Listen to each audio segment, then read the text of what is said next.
Woodland owners are constantly looking for a way to maximize income from the land. And for those who are lucky enough to have maple trees, syrup production is one possibility.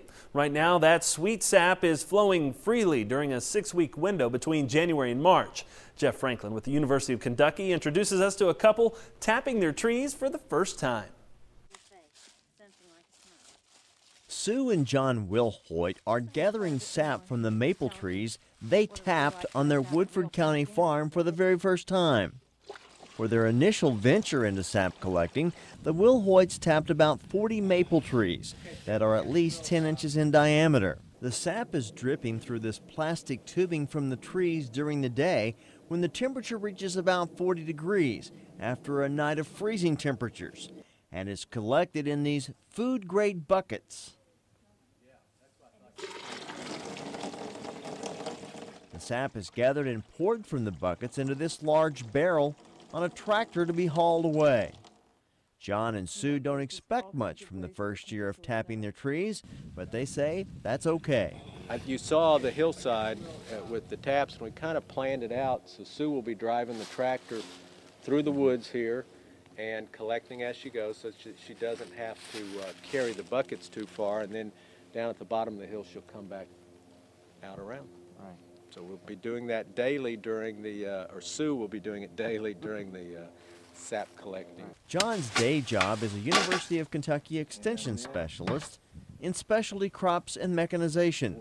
Therefore, he has more than a casual interest in collecting sap from maple trees.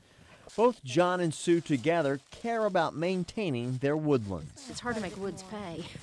You know, you have woods, and it's very nice to think of people being able to keep woods, not having to cut the timber, and still get a little bit of income and being able to work and do that. This idea of having several people who are... The Wilhoits turned to the expertise of UK Extension forestry specialist Deborah Hill, who works with the development of forest-related farm products.